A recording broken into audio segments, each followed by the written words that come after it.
Selamat pagi buat kita semua. Kita mengucap syukur kepada Tuhan Yesus Bapa kita karena pagi ini kita bangun dalam keadaan sehat, badan kita terasa segar. Terima kasih ya Bapa atas berkat kesehatan yang tidak bisa dibeli dengan apapun. Terpujilah namamu hari ini sampai selama-lamanya. Amin. Hari ini kita akan baca firman Tuhan kembali. Kita akan berdoa, kita undang Roh Kudus. Bapa di sorga, terima kasih Bapa untuk kasih setiamu. Hingga pada hari ini Bapa, Engkau membangunkan kami dalam keadaan sehat. Badan kami terasa segar ya Bapa. Terpujilah namamu. Terima kasih untuk hari ini. Terima kasih untuk kesehatan. Terima kasih juga untuk firman-Mu yang akan kami baca ya Tuhan. Ajari kami supaya kami mengerti, melakukan kehendak-Mu, turut kehendak-Mu, menyenangkan hati-Mu. Bapa di sorga, hapuskan segala dosa dan pelanggaran kami, supaya setiap berkat yang akan Engkau berikan kepada kami tidak terhalang oleh karena dosa-dosa tersebut. Di dalam nama Tuhan Yesus, Juru Selamat dan Penebus kami. Amin. Silakan kalian nonton yang 4151-nya, judulnya Yesus pergi ke Yerusalem untuk Hari Raya Pondok Daun. Kita akan masuk lagi di sini kitab Yohanes ya. Yohanes 7 ayat 14 sampai 24. Kesaksian Yesus tentang dirinya. Waktu pesta itu sedang berlangsung, Yesus masuk ke bait Allah lalu mengajar di situ. Maka heranlah orang-orang Yahudi dan berkata, "Bagaimanakah orang ini mempunyai pengetahuan demikian tanpa belajar?" Jawab Yesus kepada mereka, "Ajaranku tidak berasal dari diriku sendiri, tetapi dari Dia yang telah mengutus aku. Barang siapa mau melakukan kehendaknya, ia akan tahu entah ajaranku ini berasal dari Allah, entah aku berkata-kata dari diriku sendiri. Barang siapa berkata-kata dari dirinya sendiri, ia mencari hormat bagi dirinya sendiri. Tetapi barang siapa mencari hormat bagi Dia yang mengutusnya, ia benar, dan tidak ada ketidakbenaran padanya. Bukankah Musa yang telah memberikan hukum Taurat kepadamu? Namun tidak seorang pun di antara kamu yang melakukan hukum Taurat itu. Mengapa kamu berusaha membunuh aku?" Orang banyak itu menjawab, "Engkau kerasukan setan. Siapakah yang berusaha membunuh engkau?" Jawab Yesus kepada mereka, "Hanya satu perbuatan yang kulakukan dan kamu semua telah heran. Jadi Musa menetapkan supaya kamu bersunat. Sebenarnya sunat itu tidak berasal dari Musa, tetapi dari nenek moyang kita. Dan kamu menyunat orang pada hari Sabat. Jikalau seorang menerima sunat pada hari Sabat supaya jangan melanggar hukum Musa, mengapa kamu marah kepadaku karena aku menyembuhkan seluruh tubuh seorang manusia pada hari Sabat? Janganlah menghakimi menurut apa yang nampak, tetapi hakimilah dengan adil." Lagi-lagi di sini Tuhan Yesus menyinggung tentang hari Sabat, tentang ajaran Yesus, sumbernya dari mana. Di sini Yesus ya, waktu yang hari raya Pondok Daun itu, Yesus ke rumah-rumah ibadat selalu mengajar, dan di situ orang-orang heran.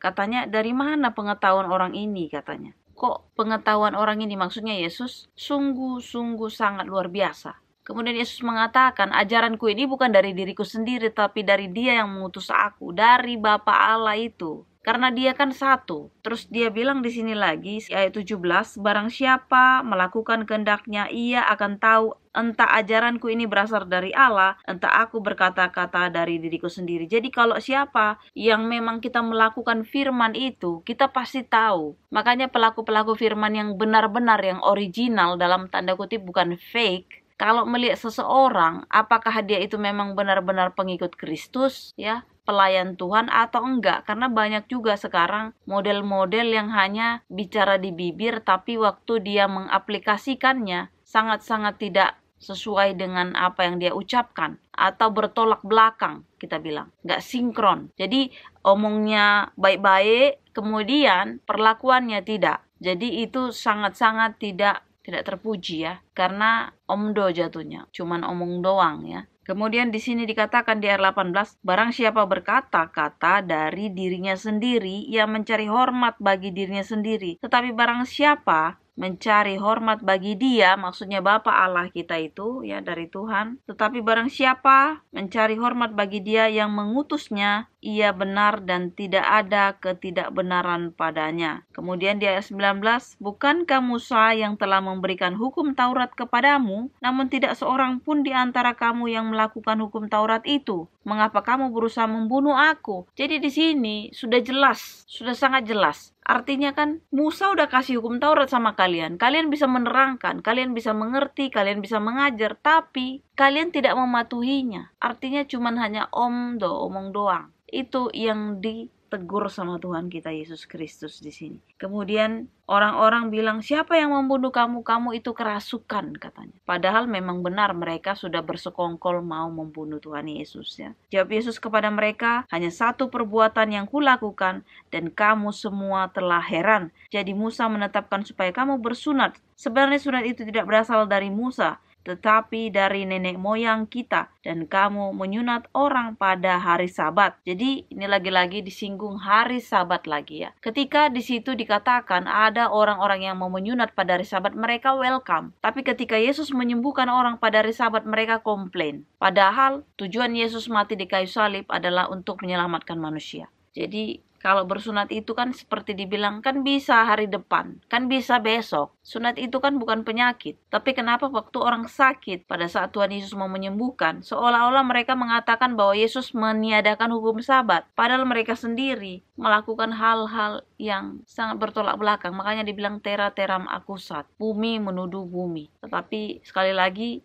Yesus itu bukan dari bumi. Cuman seperti itulah manusia-manusia pada saat itu ketika mereka menuduh Tuhan meniadakan hukum Sabat, padahal esensinya itu bukan itu sebenarnya. Nah, di ayat sini dijelaskan lagi, di ayat 23 ya, jikalau seorang menerima sunat pada hari Sabat supaya jangan melanggar hukum Musa, mengapa kamu marah kepadaku karena aku menyembuhkan seluruh tubuh seorang manusia pada hari Sabat? 24, janganlah menghakimi menurut apa yang nampak, tetapi hakimilah dengan adil. Dengan adil ini adalah secara keseluruhan dilihat. Bukan hanya nampak di mata aja. Osyanu, lihat. Makanya aku bilang selalu, ada orang-orang yang bekerja hari Sabat atau sekolah hari Sabat. Mereka itu pun gak ada pilihan. Bisa saja sekolah seperti di gereja kita, ya, mahal. Jadi mereka sekolah di sekolah biasa, ya. Jadi ketika mereka harus sekolah pun hari Sabat, atau aku nggak bisa mengatakan itu memang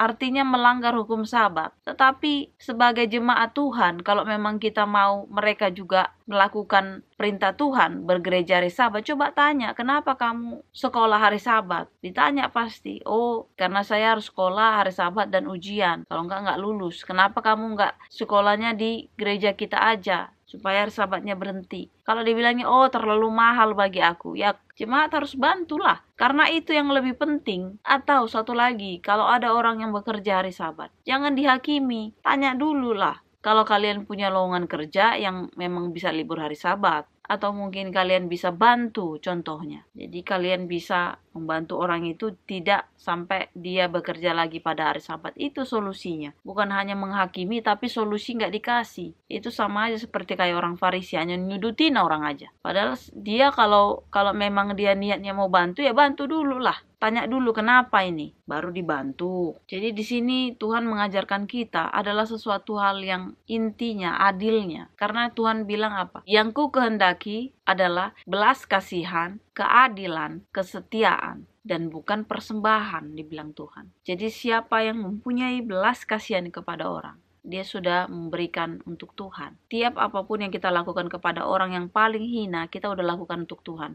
Apa yang kau lepaskan di bumi terlepas di surga. Jadi apa yang kau ikat di bumi akan terikat di surga. Jadi semuanya sinkron. Segala sesuatu yang kita lakukan untuk kemuliaan nama Tuhan, itu udah nyampe sama Tuhan. Seisi surga bersorak-sorai katanya. Jadi bukan hanya kita menghakimi orang, tapi jalan keluar nggak ada kita kasih. Itu adalah satu hal yang dimanipulasi. Itu adalah satu hal pekerjaan setan. Jadi kita hanya cuma bisa menghakimi orang, menuduh orang sembarangan. Ingat, hakim itu cuma Tuhan aja. Kita bukan hakim. Kita sama-sama orang berdosa. Tapi kita boleh menasehati. Tetapi ingatlah, awas-awas jugalah terhadap diri kita sendiri. Jangan kita bisa menasihati orang.